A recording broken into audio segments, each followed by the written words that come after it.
Bienvenue sur Slower Stories. Je suis Claire, créatrice de contenus digitaux et podcasteuse indépendante.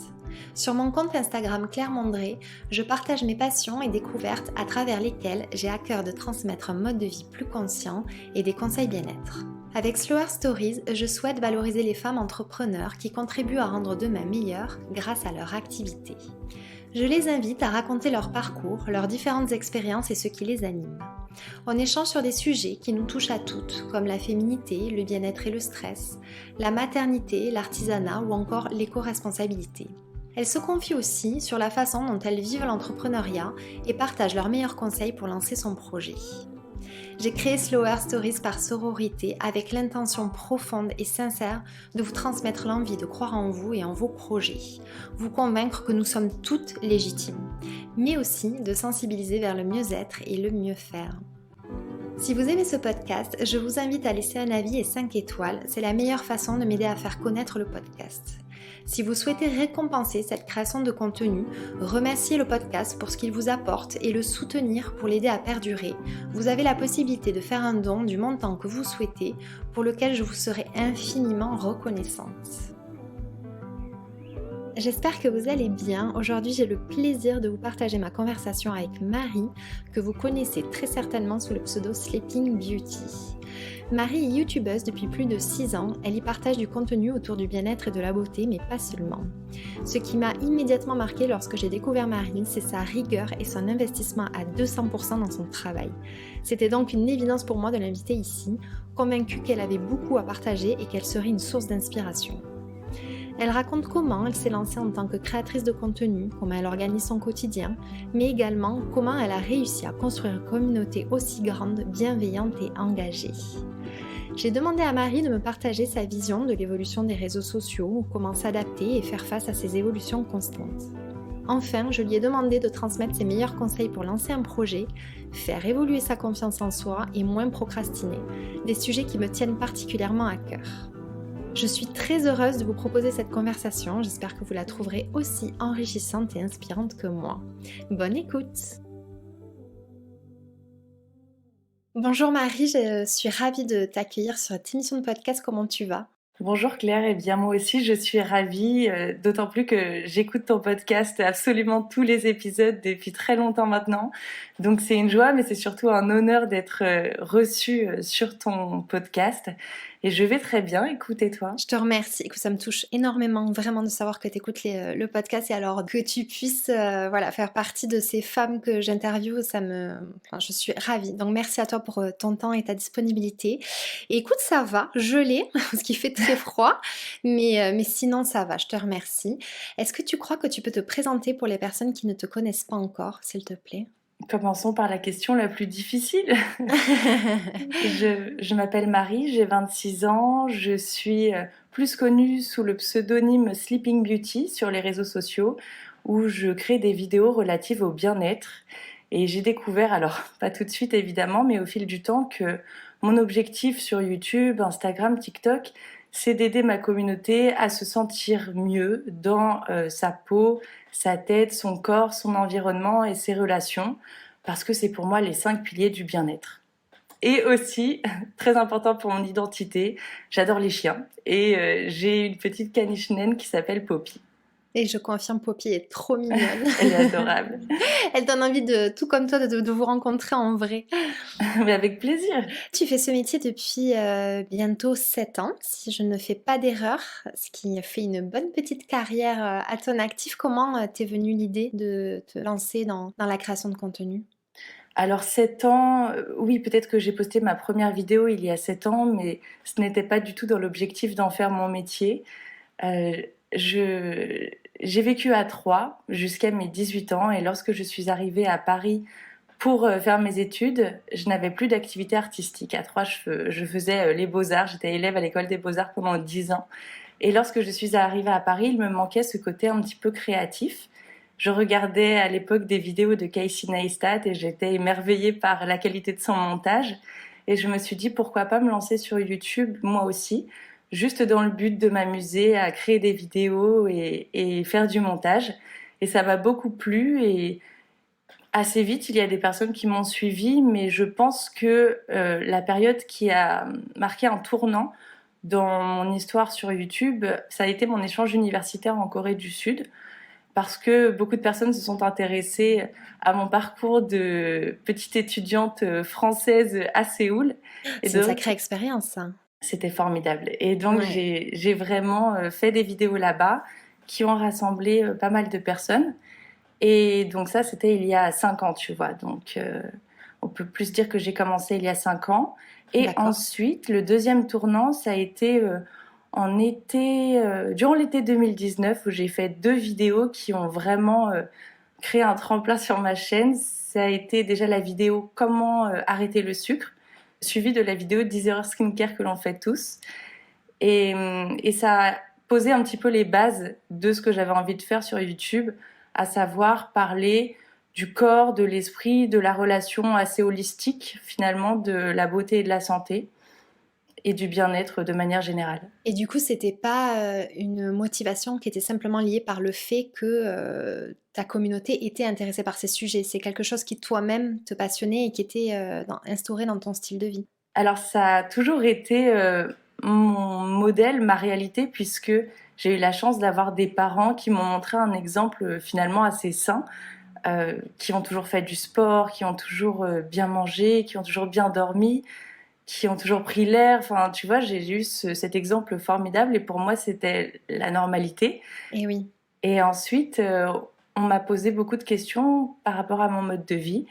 Et c'est grâce à ma communauté que je me suis vraiment plus lancée dans ce domaine du bien-être. C'est grâce à leurs questions, leurs questionnements. Ah, c'est génial.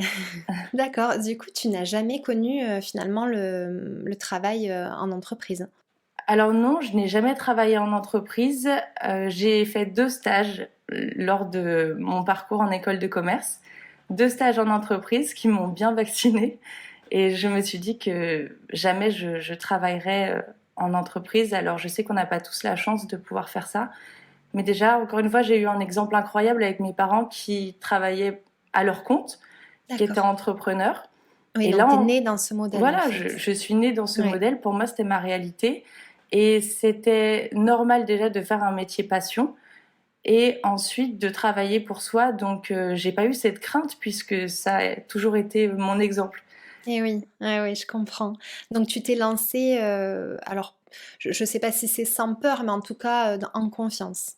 En inconscience, je dirais même, puisque j'ai commencé YouTube comme un jeu, vraiment comme une activité, un hobby si tu veux. Et j'ignorais que j'allais en faire mon métier.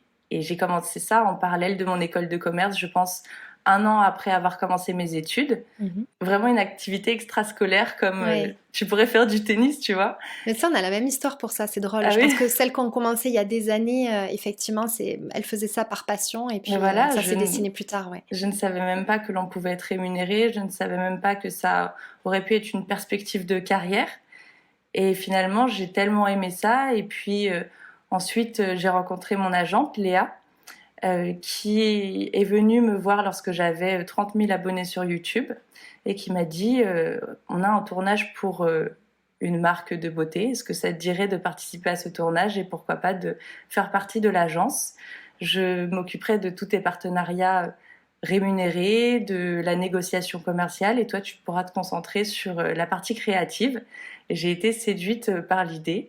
Depuis, nous travaillons main dans la main. Cela fait peut-être 5 ans et ça se passe extrêmement bien et sans elle je ne serais rien. Elle est vraiment formidable et on forme une vraie équipe finalement parce que même si l'entrepreneuriat c'est un métier dans lequel on peut se retrouver souvent seul, on est isolé, on travaille tout seul, le fait d'avoir quelqu'un sur qui compter et qui travaille avec nous, eh bien ça rassure aussi quelque part, donc Bien sûr, ouais. c'est une responsabilité partagée. Ouais et puis c'est vraiment très important ce que tu soulignes de le fait de ne pas se sentir seul, d'être soutenu. Vraiment, je crois que c'est indispensable et ça me permet de rebondir sur une question, que je voulais te poser également. Si tu peux me partager ta vision de l'entrepreneuriat?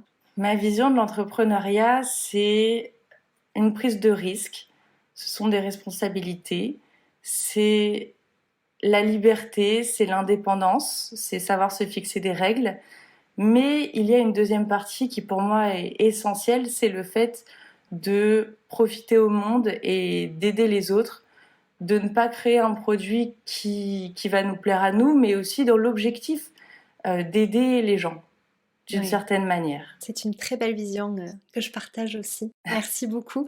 Rapidement, je voulais revenir, tu sais, quand tu as dit que ces 2 stages en entreprise t'avaient vacciné, quels ont été les points selon toi qui ne sont pas en phase avec ce que toi tu souhaites dans la vie? Eh bien écoute, déjà un grand manque d'autonomie, un grand manque de liberté. On ne me confiait pas les missions sur lesquelles je pouvais le plus apporter à l'entreprise. C'était très défini, tu devais arriver à une certaine heure, partir à une certaine heure, même si tu avais terminé tout ton travail. Voilà, il y avait trop de contraintes, trop de règles, et je suis un petit peu dans le style go with the flow. Tu vois, je suis poisson. Ouais. Alors, c'est un petit peu difficile pour moi d'être dans ce carcan.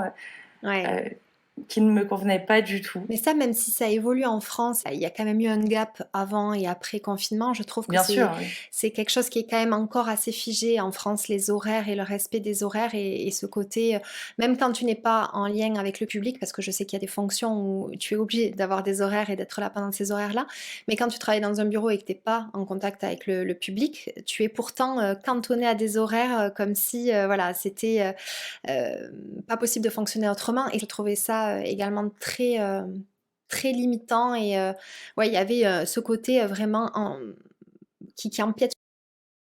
Tout à fait, et tu as raison de souligner que nous n'avons pas tous la même manière de travailler. Il y a certaines personnes qui sont plus du matin, qui vont avoir le contact facile le matin, d'autres, elles vont préférer travailler le soir. Moi, j'ai toujours vu mon père ne pas réussir à dormir à 3 heures du matin, aller travailler, parce que c'est son entreprise et qu'il la gérait comme il l'entendait. Et oui. Et voilà, je suis un petit peu comme ça aussi. Donc... T'as entendu mon chien? T'en fais pas, c'est les aléas, ça c'est pas grave du tout. Bon, salut Poppy. Oui, mais je comprends très bien et au moins aujourd'hui tu te construis tes journées comme tu le souhaites. Justement, comment tu les rythmes tes journées? Elles ressemblent à quoi? Alors, tu veux une journée type dans ma vie? Oui, alors type, je sais qu'il n'existe pas, mais c'est vrai que la plupart du temps, on a quand même une petite organisation. Ouais. Il faut quand même c'est hyper important. Se cadrer, bien sûr. Alors écoute, en ce moment, comme c'est l'hiver, je me lève un petit peu plus tard. C'est vrai que j'adapte un petit peu en fonction des saisons. L'été, je vais me réveiller à 6h, 6h30. Là, l'hiver, c'est plus 8h, 8h30. Ensuite, je fais tout de suite ma skincare routine. C'est quelque chose de très important pour moi pour me réveiller. J'écoute un podcast, souvent le tien. Génial. Et puis ensuite, je bois mon matcha. Ça, c'est indispensable aussi pour moi. Matcha, lait d'avoine. Je vais faire une grande balade avec Poppy pour bien commencer ma journée, activer mon corps. Je m'occupe de 2-3 trucs dans la maison, tu sais, des machines, vider de la vaisselle. Ouais. Donc voilà, je m'occupe de moi, de mon chien, de ma maison. Et ensuite, je me mets à travailler. Le matin, j'ai une énergie assez positive. Je vibre plutôt haut. Donc, c'est le matin que je vais décider de filmer mes vidéos. Voilà, ou alors d'avoir des réunions ou de parler avec mon agente pour faire le point sur la journée. Ensuite, Et je m'excuse, je me permets de te couper. Ça, c'est quelque chose dont tu t'es aperçu assez rapidement ou c'est avec l'expérience? C'est toujours avec l'expérience. Au début, tu te trompes beaucoup. Tu veux filmer des vidéos à 17h, tu te rends compte que tu n'as plus l'énergie. Et voilà, et tu te rends compte avec tes erreurs que tu as une personnalité qui fait que tu vas être plus en forme pour filmer le matin. D'autres personnes seront trop dans le brouillard et ne voudront pas filmer le matin. Tu vois, ça dépend vraiment. Et ça t'apprend à te connaître. Exactement. Ensuite, le midi, souvent, je filme une petite recette pour Instagram, tout en préparant le déjeuner. Mmh. Et après cela, je bois une petite infusion après mon déjeuner. Et là, c'est le moment où tu as le coup de barre post-repas. Et donc, la petite astuce que j'ai trouvée, c'est que je ressors mon chien, je vais faire 2-3 courses. Et le fait de prendre l'air frais, eh bien, ça me redonne un petit coup d'énergie, ce qui me permet de ne pas m'endormir et de rentrer chez moi et de continuer à travailler. Et là, je suis plus sur l'ordinateur, du montage, répondre à quelques emails, mais voilà, principalement des tâches créatives, répétitives, Excel, ce genre de choses. Et ensuite, petite routine du soir, je prépare toujours mon dîner. Et quelque chose que j'adore faire, qui me détend énormément, c'est de lire dans mon bain. Alors ça, c'est un rituel que j'adore. Je le fais pas Quelle tous les chance jours d'avoir non une plus. baignoire. Ah oui, non, mais c'était vraiment mon rêve. J'ai vécu 7 ans à Paris dans une toute petite douche. Et, et Ouais, voilà, j'étais trop contente en arrivant à Lyon d'avoir une baignoire. tu Donc voilà, je m'étonnes. profite bien. Et je me couche vers 23h30. Ok, ça va, tu te couches pas trop tard. Et j'essaie toujours d'avoir une soirée avec des bonnes discussions avec mon copain, tu vois, de pas manger devant la télé. Hmm. Je trouve que c'est important pour notre relation aussi d'avoir des moments de qualité, des moments vraiment où on est tous les deux et on va avoir de bonnes discussions, voilà. Ouais, très important. C'est marrant, je trouve ça assez fascinant à quel point on a tous l'énergie qui se répartit différemment dans la journée. Tu vois, moi, ça sera plutôt, je suis un peu plus lente au démarrage, tu vois, le matin, Ah oui, ok. pour le dire vulgairement. Et mon énergie, vraiment, elle augmente au fur et à mesure de la journée. Et c'est vrai que pendant un moment, j'ai refusé d'écouter ça et je me levais tôt parce que tu sais, tu as ce modèle qui, malgré tout, en plus, moi, j'ai été Bien salariée sûr. Mhm. longtemps, qui est ancré, où tu te culpabilises parce qu'à 8 heures, tu es toujours dans ton lit. Et en fait, moi, je vais travailler plus tard du coup et me coucher un peu plus tard et c'est comme ça. C'est le luxe justement d'être à son compte et Ah, complètement. l'avantage. C'est Mm. un luxe incroyable de pouvoir écouter son corps et puis aussi son cycle menstruel. Tu vois, lorsque on est à un moment du cycle où on n'a pas beaucoup d'énergie, bah, le fait d'être à son compte, ça nous permet aussi Oui, de nous écouter, de pas trop forcer et donc d'être en forme, de pas tomber malade. C'est vraiment génial. ouais, ouais, ouais, ça c'est un gros avantage. Je suis entièrement d'accord. On en a parlé, du coup, le bien-être, c'est quelque chose dont tu as été sensibilisée dès le plus jeune âge, de par tes Oui. parents. Et tu prends plaisir à partager autour de ça. Tu as même publié mon cahier Glow aux éditions Solar. Est-ce que tu peux m'en dire un petit peu plus sur voilà, cette volonté de partager autour du bien-être, l'écriture de ton livre, voilà. En tout cas, ce positionnement que tu as pris naturellement et Vaste question, Claire. Écoute, alors déjà pour commencer avec le livre, ça a toujours été un de mes rêves. Lorsque j'étais petite, je m'amusais beaucoup à écrire des petites histoires qu'on a retrouvées d'ailleurs avec maman récemment. Et voilà, ça a toujours été quelque chose, l'écriture, je pense, une sorte d'exutoire. Le fait d'écrire ce que je ressens, ça me permet de conscientiser. Et ça a toujours été un de mes rêves d'écrire un livre. T'imagines, tu as écrit ah ton ouais, propre ouais, livre. ouais. Donc voilà, j'étais super contente d'avoir eu cette opportunité. C'est Solar qui m'a contactée directement en me proposant le projet. Et voilà, j'ai passé une petite année à faire ça, C'est vraiment un très beau l'écriture. projet. Et c'est vraiment le condensé de ma chaîne YouTube dans le sens où je parle de... alors c'est mon cahier Glow, donc comment rayonner de l'intérieur et que ça se voit à l'extérieur. Donc c'est Mm. vraiment le lien holistique, tu vois, corps, esprit et bien plus. Donc voilà, des petits conseils sur les soins naturels, sur l'alimentation saine, équilibrée, savoureuse, sur l'environnement également, parce que pour moi c'est extrêmement important pour le bien-être, sur les relations aussi. Voilà, c'était un petit condensé de mes conseils. Ok. Et comment a été reçu ce livre et par ta communauté et par le public Alors, j'ai une communauté exceptionnelle. Vraiment, elles sont hyper bienveillantes. C'est très cliché de dire ça, mais c'est pourtant la réalité. C'est le mot qui les caractérise le mieux, la Ouais. bienveillance. Elles sont très intelligentes et puis elles m'encouragent beaucoup, elles me soutiennent. Donc, il y a des personnes qui ont précommandé le livre sans même savoir de quoi il allait parler, juste pour me soutenir. Donc, Ah, t'imagines c'est cette génial. gentillesse absolue. Après, c'est ce que tu dégages, hein. Donc tu as la communauté qui te C'est ressemble. gentil, merci Claire, merci beaucoup. Tu lis beaucoup pour justement avoir tout ce savoir que tu transmets sur ce Alors, style de vie. mes idées de vidéos, je les dois principalement aux questions de ma communauté qui me D'accord. demande comment tu fais pour avoir cette peau-là, comment tu fais pour ne pas avoir de ballonnement. Et suite à ces questions, je vais vraiment me renseigner. Je vais lire des articles scientifiques, je vais regarder des vidéos YouTube de professionnels et je vais passer peut-être 5 heures, 10 heures sur un sujet pour ensuite le condenser dans une vidéo qui va pouvoir répondre à la question Ouais. de mon abonné.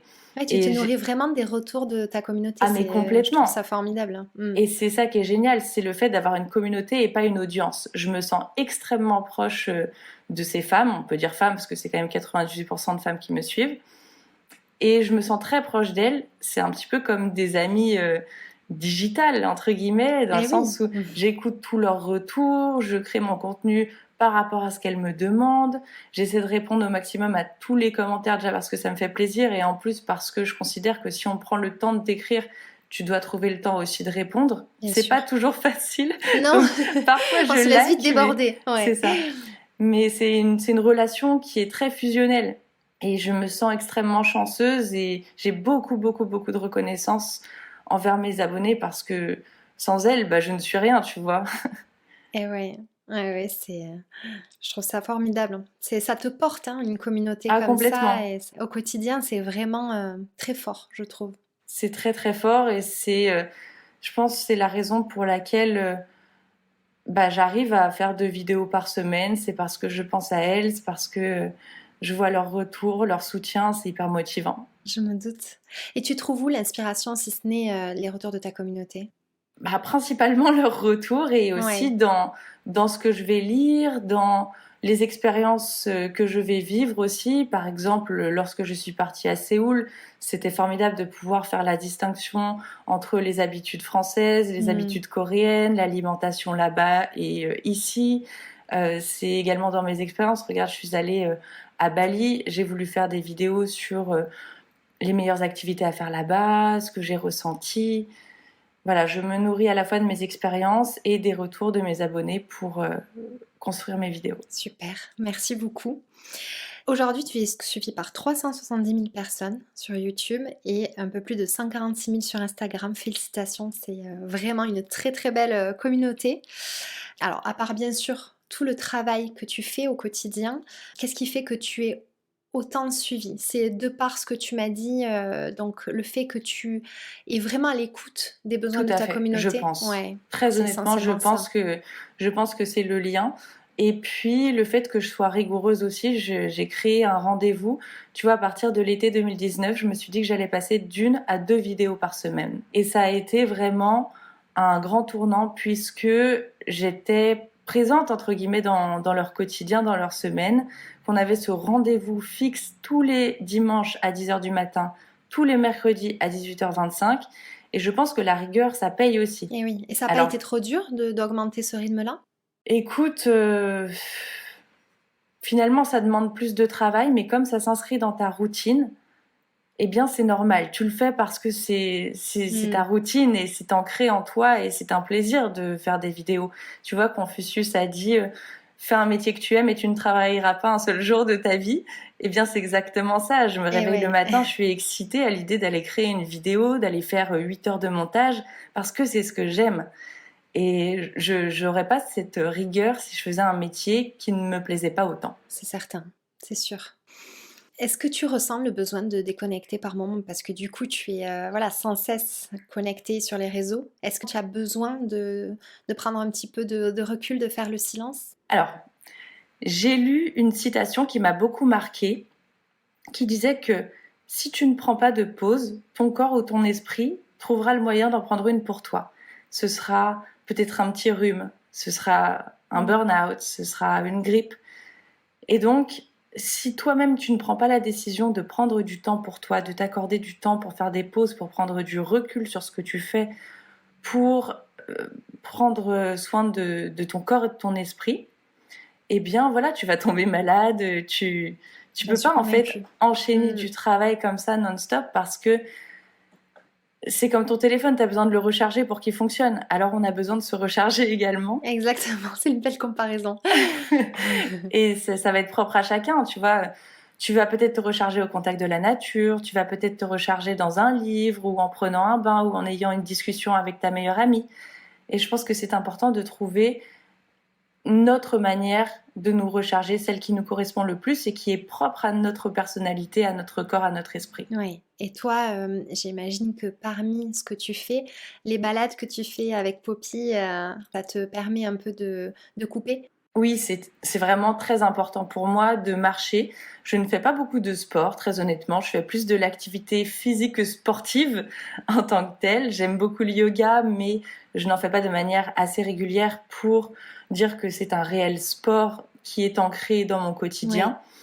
En revanche, la marche, oui, c'est important parce que ça me permet de ne pas être sédentaire. Tu sais, lorsque tu filmes des vidéos, bah, tu es souvent assis sur ta chaise en train de parler à ta caméra. Puis lorsque tu fais du montage, tu es devant ton ordinateur assis sur ta chaise.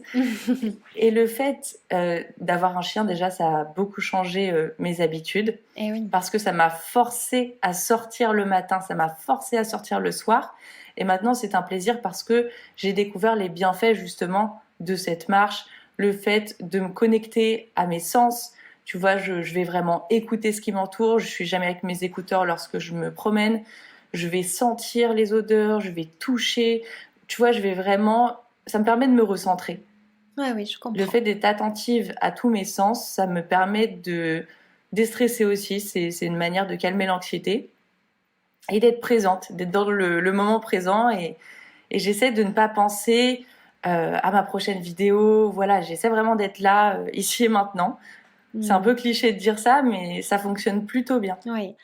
Et il faut absolument essayer de s'accorder ces moments, quand bien même on dispose de peu de temps, même si c'est 5 minutes, c'est hyper important. Ouais. Mais tout à fait, tu sais, Mm. lorsque je vivais à Paris, je n'avais pas vraiment de verdure autour de moi.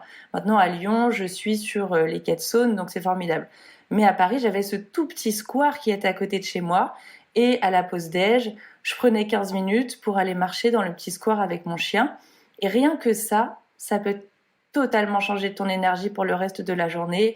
Et j'invite vraiment toutes les personnes qui nous écoutent à faire ça. Vraiment, vous avez forcément 15 minutes à la pause déj et un mini parc à côté de chez vous. L'important, c'est qu'il y ait un petit peu d'herbe ou des arbres, un élément naturel.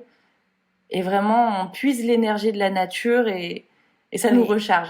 c'est ce que j'ai instauré il y a un peu plus de 6 mois, tu vois, de faire une balade après le déjeuner, justement, dans un jardin, un petit jardin qui est à côté de moi, parce que vraiment, parmi les choses qui contribuent à ce que voilà, je ne me sente pas très bien par moment, il y a cette déconnexion avec la nature, parce que j'habite quand même en centre-ville. Et ça, c'est, au bout d'un moment, tu sais, je ne comprenais pas d'où me venait voilà, ces fluctuations d'humeur. Et en fait, c'est ça, c'est un appel de la nature qui est très fort. Et effectivement, il y a toujours des solutions pour l'insérer un tout petit peu dans son quotidien. Ouais. Je te comprends Donc totalement, c'est oui. un très bon tips. Merci. Les réseaux sociaux, donc YouTube, ont beaucoup évolué et évoluent sans cesse depuis toutes ces années. Et ça, c'est quelque chose, une question que je voulais te poser. Quel regard tu portes sur ces évolutions et comment tu fais, toi, pour t'adapter? Écoute, je pense qu'il faut s'adapter sans perdre pied, dans le sens où nous devons saisir les opportunités qui s'offrent à nous par rapport à ce que les réseaux sociaux mettent en avant, sans pour autant se travestir. Je pense qu'il faut, par exemple, pendant le confinement, les Reels étaient vraiment boostés. Donc j'ai saisi l'opportunité, j'ai arrêté de faire des photos et j'ai fait ce qu'Instagram mettait en avant, à savoir des petites vidéos. Maintenant, j'ai gardé mes valeurs profondes. Je me recentre toujours sur le fameux why, tu sais, le Hmm. pourquoi tu fais ces vidéos. Et j'essaie toujours de garder mes valeurs et je ne vais pas faire une vidéo qui buzz sous prétexte que ça va me faire gagner beaucoup d'abonnés. Je pense qu'il faut vraiment pouvoir voilà, s'adapter, mais toujours garder ses valeurs fortes. Ouais, c'est ça, c'est un juste milieu et c'est pas évident parce que tu vois, moi j'ai pas su saisir au moment du confinement, enfin dès que les réels ont apparu, c'est vraiment quelque chose qui a été difficile pour moi. Ça me demandait de sortir de ma zone de confort, mais à un point, je me suis de suite braquée, tu sais, en me disant, non, mes vidéos, c'est pas pour moi, chacun son métier. Moi, c'est la photo, c'est écrire. Et ça a été difficile parce que tu vois quand même après que l'algorithme ne te favorise pas. Tu as bien fait de saisir cette opportunité. Après, tu avais voilà ce côté vidéo, toi, que tu adores et tu avais les compétences et cette aisance. Et ça, c'est un super atout. Donc, Je te comprends que c'est pas facile de sortir de sa zone de confort et de prendre des risques. Mais tu vois, au début de YouTube, je ne parlais pas, par exemple. Je ne faisais que des vidéos pour le montage dans lesquelles je me mettais en scène, mais sans forcément m'adresser à une communauté. Vraiment, D'accord. j'étais assez timide. Et puis, ça s'est fait peu à peu et j'ai osé et je suis sortie de ma zone de confort.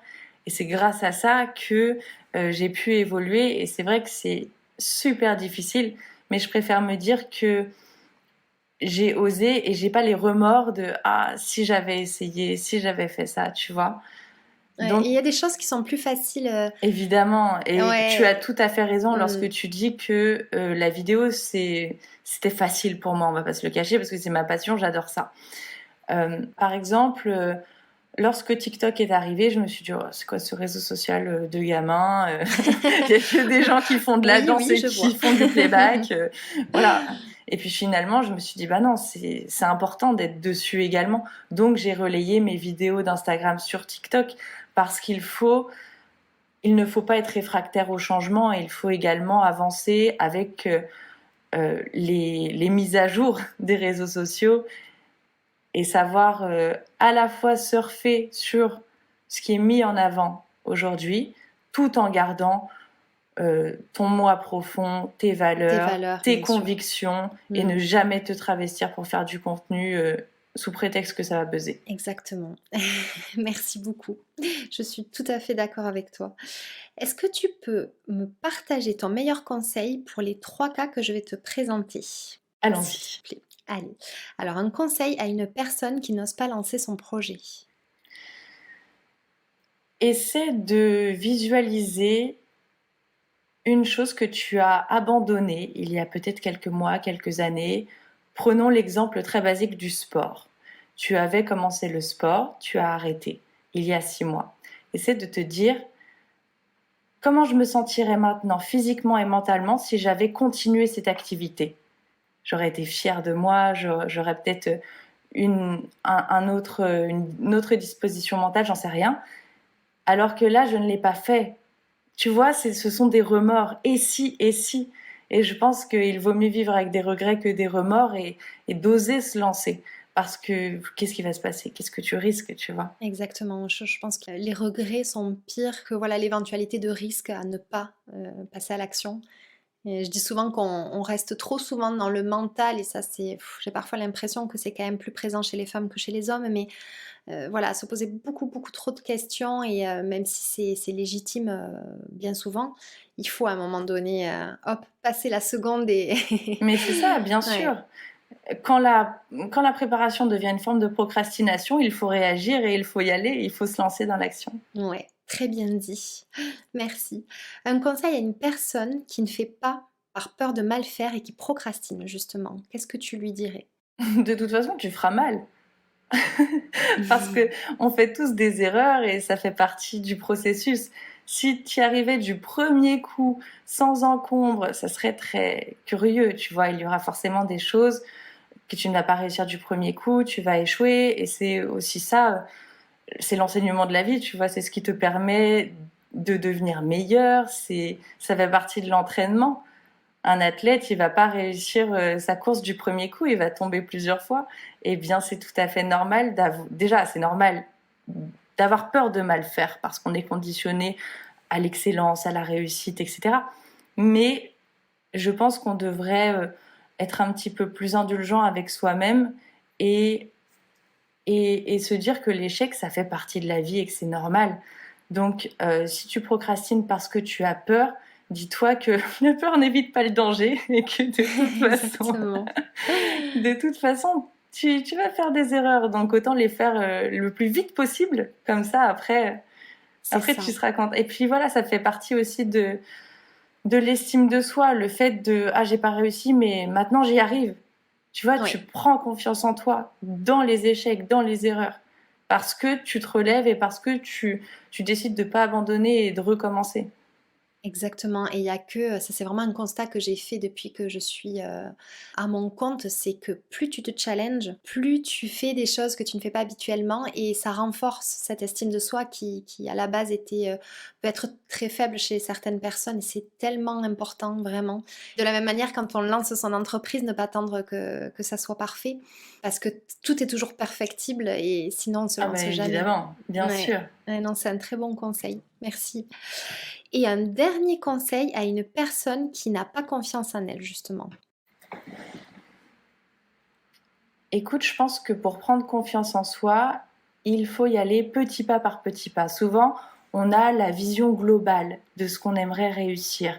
On a le but, on visualise bien le projet final, mais je pense qu'il faut y aller petit pas par petit pas. Et si tu n'as pas confiance en l'étape dans sa globalité, divise l'étape et commence par un tout petit pas. Au moins, tu auras avancé et tu auras pris confiance en toi dans le processus, dans le fait d'être entré dans l'action et d'avoir pris ce premier petit pas. Génial. Merci beaucoup, Marie.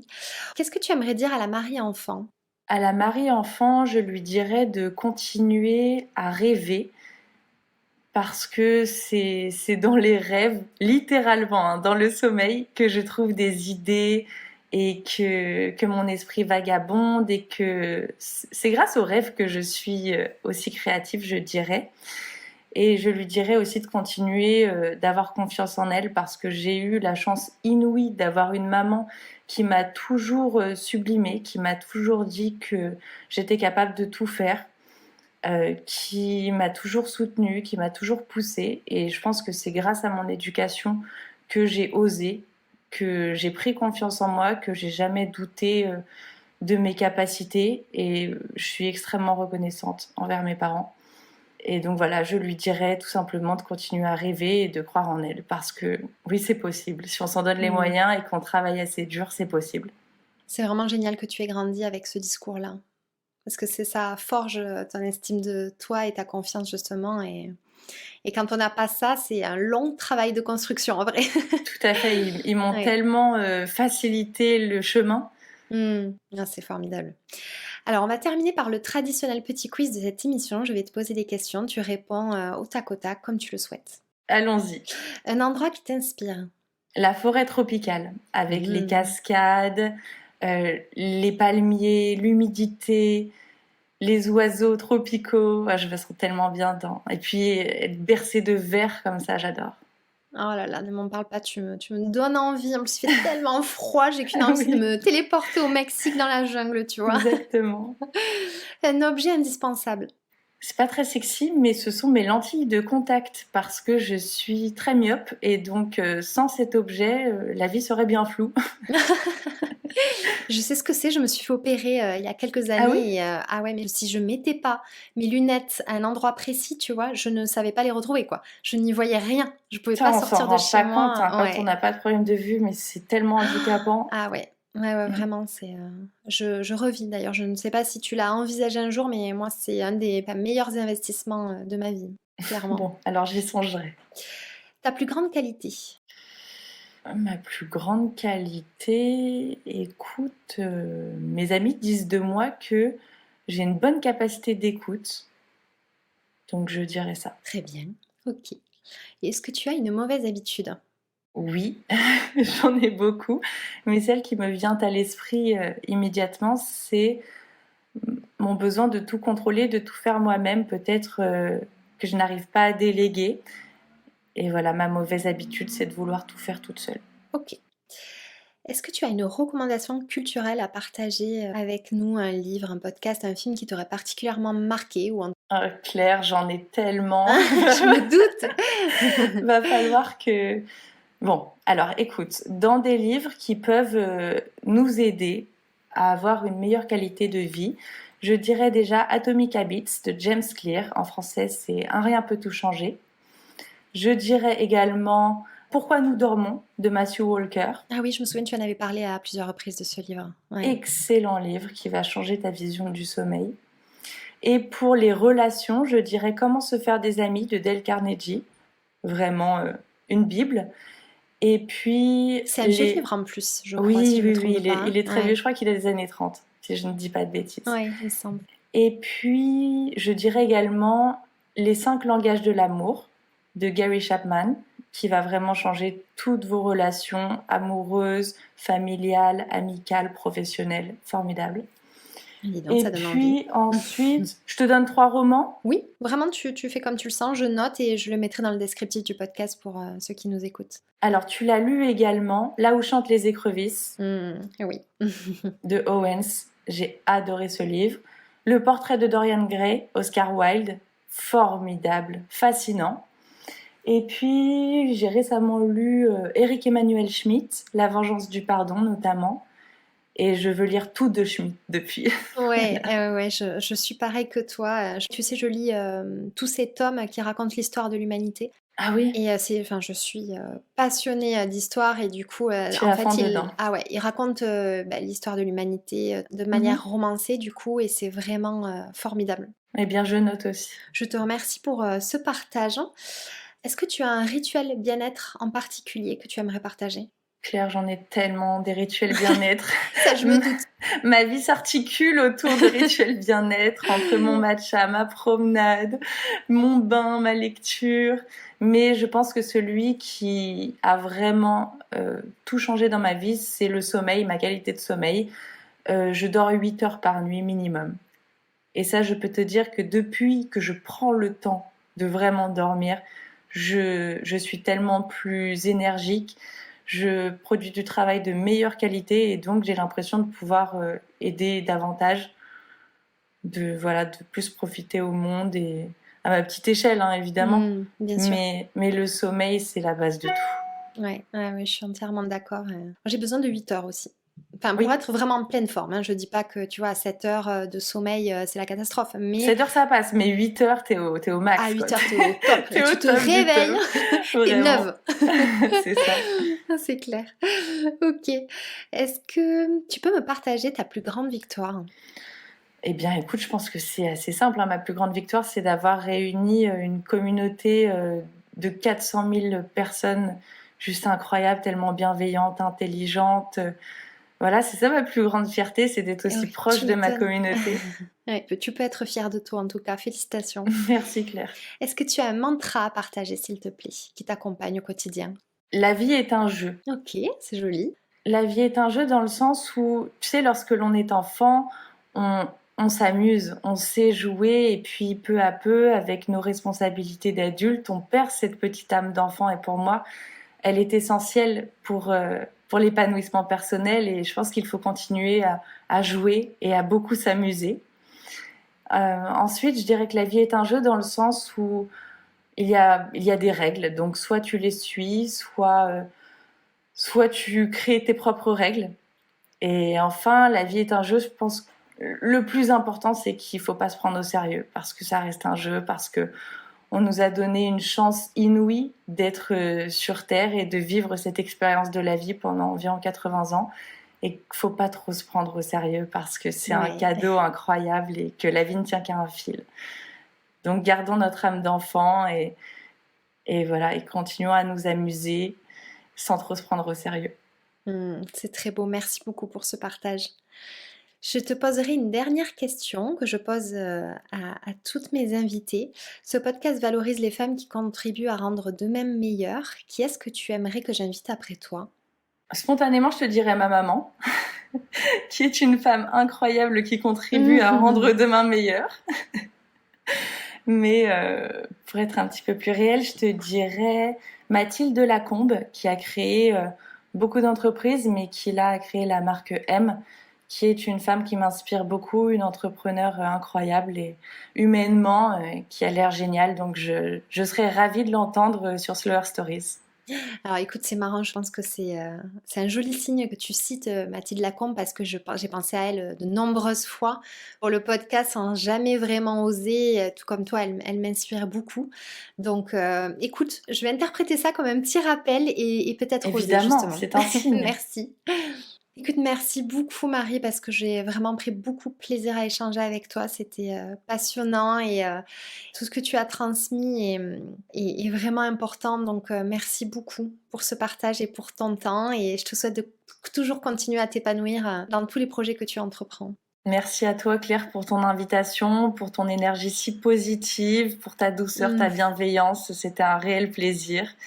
Et je continuerai à écouter tous les épisodes de Slower Stories.